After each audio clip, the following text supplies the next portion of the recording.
Movie के शुरू में हम एक छोटे से टाउन को देखते हैं जहाँ पर दो भाई रहा करते थे। बड़े भाई का नाम एडवर्ड था और एक उसका छोटा भाई। उन लोगों को अल्केमी टेक्निक सीखने का बहुत शौक था, जिसको यूज करके वो किसी भी मेटल को दूसरे मेटल में बदल सकते थे। यानी अगर कोई आम सा मेटल है तो उसे सोने में भी बना सकते थे। इसी का यूज करके वो अपने लिए टॉयज भी तैयार करते थे।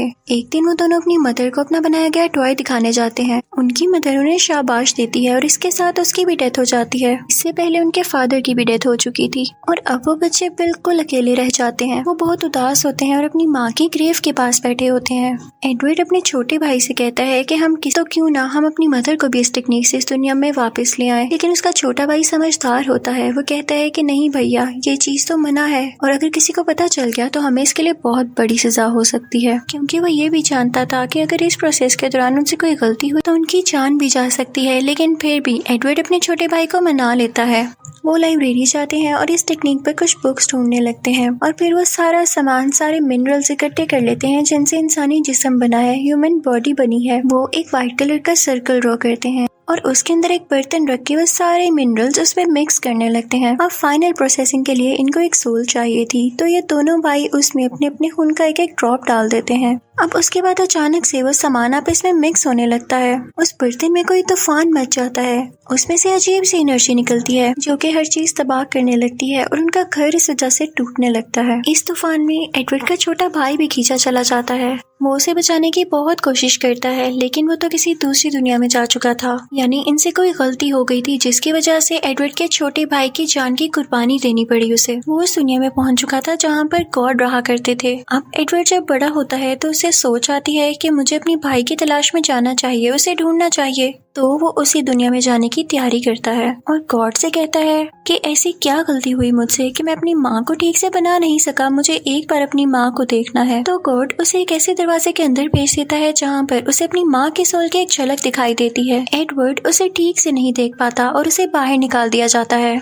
एडवर्ड गॉड से कहता है कि मैंने तो अभी उन्हें ठीक से देखा भी नहीं है, मुझे वापस जाने दें। तो गॉड कहता है कि नहीं, मैं तुम्हारे लिए जितना कर सकता था मैंने कर दिया, अब तुम इस चीज की कीमत अदा नहीं कर सकते हो। तो एडवर्ड कहता है कि मैं उस गलती को सुधारना चाहता हूँ, इम्प्रूव करना है मुझे अपनी गलती को, ताकि मैं अपने भाई की जान बचा सकूँ, उसे वापस से अपनी दुनिया में लेके आ सकूँ। तो गॉड कहता है कि ऐसा नहीं हो सकता जब तक कि तुम इसकी भारी कीमत ना अदा कर दो। एडवर्ड कहता है कि ऐसा क्या है, मुझे बताएं। तो गॉड कहता है कि इसके बदले में तुम्हारा एक बाजू और एक टांग मुझे देनी होगी तुम्हें। एडवर्ड इस पर राजी हो जाता है और एडवर्ड के छोटे भाई को उसे लौटा दिया जाता है। लेकिन रियलिटी तो ये थी कि इस दुनिया में एडवर्ड के छोटे भाई की सिर्फ सोल आ सकी थी और इसके बदले में एडवर्ड का एक टांग और एक बाजू भी जा चुकी थी। जब वो अपने भाई को कहीं आसपास नहीं देख पाता तो उसे बहुत दुख होता है और उसे पेन भी हो रही थी अपनी टांग और बाजू में। वो एक आर्मर लाता है, यानी कि शील्ड सूट, और उसमें अपने भाई की सोल को डाल देता है। वो अपने भाई से कहता है कि कुछ भी हो जाए मैं तुम्हारी बॉडी वापस लाऊंगा, तुम परेशान मत होना। और फिर वो एक बहुत बड़ी लाइब्रेरी में अल्केमिस्ट बन जाता है ताकि वो बुक्स पर रिसर्च कर सके और अपनी भी बुक लिख सके अल्केमी टेक्निक पर। तब उसे पता चलता है कि वो अपने भाई की बॉडी एक सूरत में ला सकता है जबकि उसे एक स्टोन मिल जाए। वो इस स्टोन पर अब रिसर्च करने लगता है तो उसे पता चलता है कि यहाँ के एक प्रीस्ट के पास है वो पत्थर। वो लाइब्रेरी से अपनी जॉब छोड़ देता है और उस प्रीस्ट से वो पत्थर लेने जाता है,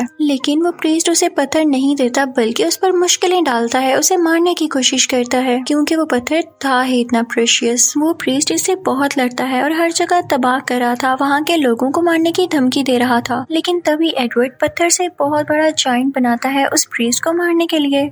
इसी दौरान वहाँ की आर्मी वहाँ पर आ जाती है और दोनों को रोक लेती है।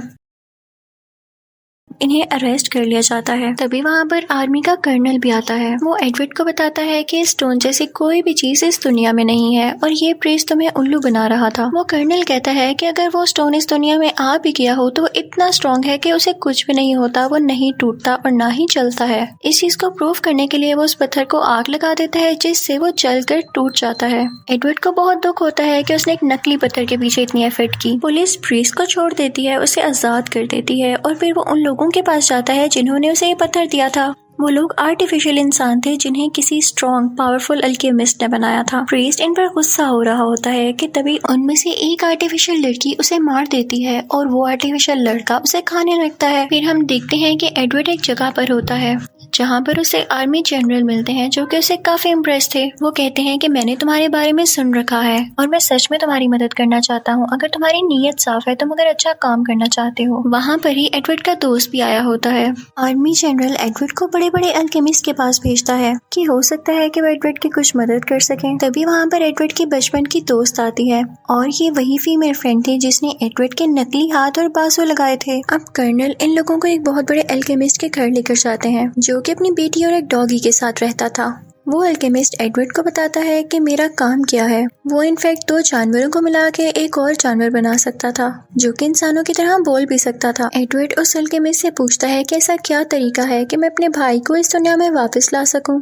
तो वो अल्केमिस्ट इन्हें बताता है कि ऐसा कोई तरीका नहीं जिससे इंसान को दोबारा से जिंदा किया जा सके या इस दुनिया में उसकी बॉडी को लेकर आया जा सके, लेकिन हाँ, एक स्टोन की मदद से तुम ऐसा कर सकते हो। अल्केमिस्ट एडवर्ड को बताता है कि एक साइंटिस्ट होता था जो कि आर्मी के साथ मिलकर एक्सपेरिमेंट्स किया करता था और वो पत्थर भी उसी के पास है। वो छुपा हुआ है कि कहीं वो कीमती पत्थर उसे ले ना लिया जाए। जिस अल्केमिस्ट के घर में ये लोग होते हैं वो एडवर्ड से कहता है कि तुम अपने भाई की सोल को मेरे पास छोड़ जाओ, मैं उससे कुछ बातचीत करता हूँ, हो सकता है कि कोई हल निकल आए और इतनी देर तुम उस आदमी यानी उस साइंटिस्ट को ढूंढो। फिर हम देखते हैं कि एडवर्ड और उसकी फीमेल फ्रेंड उस आदमी को ढूंढने के लिए चल पड़ते हैं। ऑन दी अदर साइड वो अल्केमिस्ट एडवर्ड के छोटे भाई की सोल से बातें कर रहा होता है। वो उसे ये सोचने पर फोर्स करता है कि तुम्हारी सोल कभी इस दुनिया में आई ही नहीं थी, तुम तो इंसान थे ही नहीं। और एडवर्ड का छोटा भाई भी ये सोचने पर मजबूर हो जाता है कि क्या वाकई मैं इस दुनिया में नहीं आया था, तो मेरा एग्जिस्टेंस है क्या, मैं हूँ क्या। वो इस बात पर सोच विचार करने लगता है, सोचने लगता है। अब हम देखते हैं कि एडवर्ड ने और उसके दोस्त ने उस साइंटिस्ट को ढूंढ लिया था। वो बताते हैं कि मैं यहाँ पर आर्मी से छुप के रह रहा हूँ और इसकी रीजन वो बताने वाले होते ही हैं कि तभी वहाँ पर वो आर्टिफिशियल ह्यूमन लड़की आ जाती है जो उन्हें मार देती है। मरने से पहले पहले वो एडवर्ड को बताते हैं कि आर्मी की एक ऐसी लैब है जहाँ पर तुम्हें वो पत्थर भी मिल जाएगा और सारी इन्फॉर्मेशन भी। इसके साथ साथ वो एडवर्ड को कुछ नोट्स भी देता है। अब हम देखते हैं कि एडवर्ड जब उस अल्केमिस्ट के घर जाता है जहाँ पर उसने अपने भाई की सोल को छोड़ा था, तो वहाँ पर उसे उसकी बेटी और उसका डॉग नहीं नजर आता। जब वो उस अल्केमिस्ट के कमरे में जाता है तो वो बहुत खुश होता है और उसके सामने एक अजीबोगरीब क्रिएचर सी थी जो कि उसने 2 जानवरों को मिलाकर बनाई थी। वो बात भी कर रही थी। एडवर्ड उसके पास जाता है तो उसे वो क्रिएचर बहुत अच्छी लगती है, लेकिन तभी वो बोलने लगती है कि क्या तुम मेरे साथ खेलोगे। तो ये सुनकर एडवर्ड को याद आता है कि ऐसा तो अल्केमिस्ट की बेटी मुझसे कहा करती थी। उसे पता चल जाता है कि ये 2 जानवरों का मिक्सचर नहीं है, बल्कि अल्केमिस्ट ने अपनी बेटी और अपने डॉग को मिला लिया है एक साथ और उससे ये क्रिएचर तैयार की है। उसे बहुत गुस्सा आता है। वो उस अल्केमिस्ट को मारने लगता है कि तुमने ऐसा क्यों किया। तो वो एडवर्ड से कहता है कि तुमने अपनी माँ को वापस लाने के लिए अपने भाई की कुर्बानी दी और मैं साइंस में बहुत आगे जाना चाहता हूँ, जिसके लिए मुझे अपनी फैमिली को कुर्बान करना भी पड़े तो मैं करूँगा, और मैंने किया।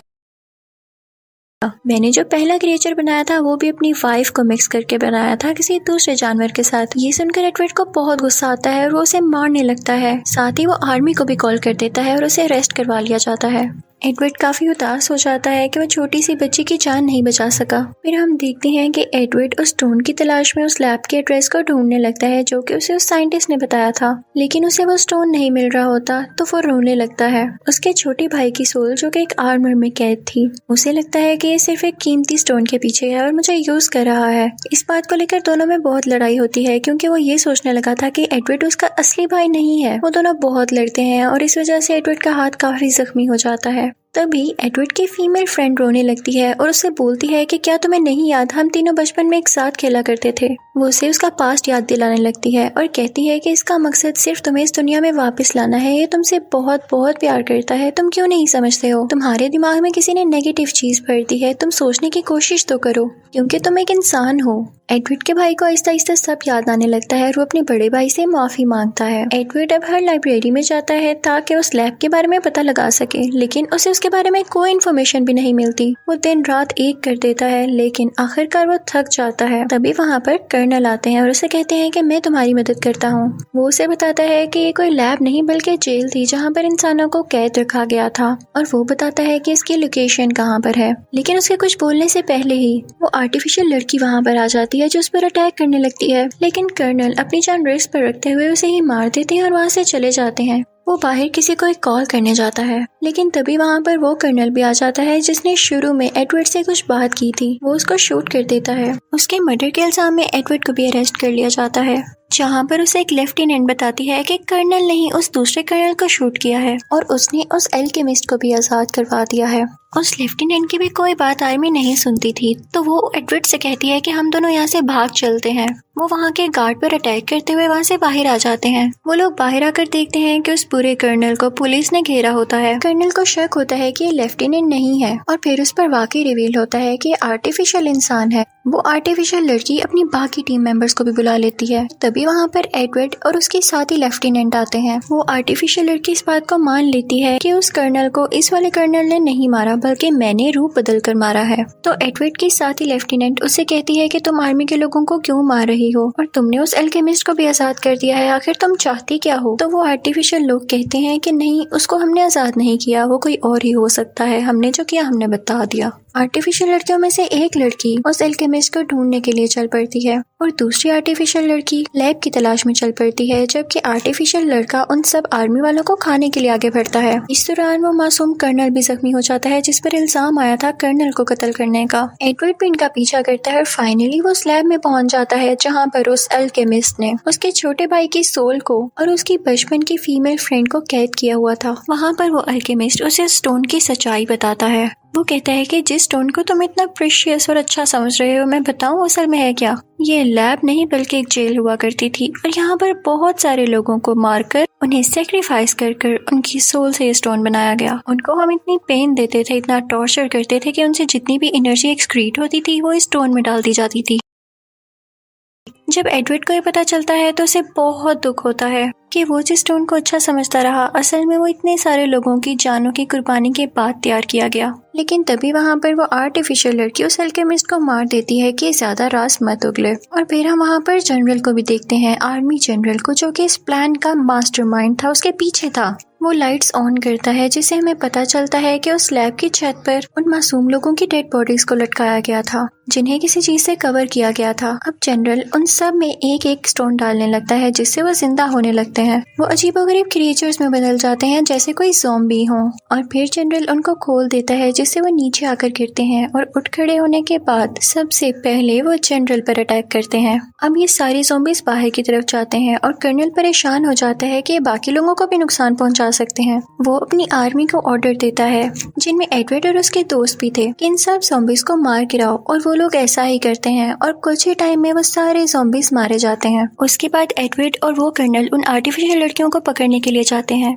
उनमें से एक आर्टिफिशियल लड़की रिवील करती है कि जब हमें बनाया गया तो हमें ये इमोर्टल स्टोन डाल दिया गया था, जिसकी वजह से तुम हमें जितनी भी बार मारो हम जिंदा होकर वापस आ सकते हैं। वो लोग परेशान हो जाते हैं, लेकिन तभी एडवर्ड कर्नल को बताता है कि वो लोग तब तक ही जिंदा रह सकते हैं जब तक के स्टोन में उतनी पावर मौजूद है जितनी उन सोल्स में थी। वो उसे कहता है कि अगर तुम इन पे बार बार अटैक करो तो हो सकता है इनकी जान चली जाए और फाइनली ये मर जाए। कर्नल को उसकी बात पे फख्र होता है कि तो इसने बड़ी अच्छी बात की है। तो वो अपनी आग के यूज से उन पर बार बार अटैक करने लगते हैं, उन्हें जलाने लगते हैं, और फाइनली वो आर्टिफिशियल लोग कमजोर होने लगते हैं, उनका जिस्म टूटने लगता है। अब वो लोग यहाँ पर खत्म हो चुके थे। कर्नल उनकी बॉडी से वो स्टोन निकालता है और एडवर्ड को देता है कि ये लो, अब तुम अपने भाई को बचा सकते हो। एडवर्ड उस पत्थर को लेकर उस दुनिया में जाता है जहाँ पर गॉड और उसका छोटा भाई था। वो पत्थर वहाँ पर देख के अपने भाई की बॉडी को वहाँ से लेकर जाने ही वाला होता है कि तभी उसे ख्याल आता है कि मेरे भाई की जान के बदले में इतने सारे लोगों की जान कुर्बान कर रहा हूँ। इस स्टोन में बहुत सारे लोगों की सोल कैद है, मैं ऐसा नहीं कर सकता। वो अपने भाई से कहता है कि मैं तुम्हारे पास दोबारा जरूर आऊंगा, लेकिन एक बार मुझे ये स्टोन दुनिया में लेकर जाने दो। वो वापिस अपनी दुनिया में आता है और उस आर्मर शील्ड यानी अपने भाई की सोल के पास जाके कहता है कि मैं तुम्हारी एक जान की खातिर उतने सब लोगों की जान कुर्बान नहीं कर सकता था, तो इसलिए मैं कोई और तरीका निकालूंगा जिससे मैं तुम्हारी बॉडी को वापस ला सकूं। बस तुम्हें कुछ वेट करना होगा। एडवर्ड का भाई भी बहुत अंडरस्टैंडिंग था, जो कि इस बात को समझ जाता है, और इसी इमोशनल सीन के साथ ये मूवी एंड हो जाती है। Thank you for watching.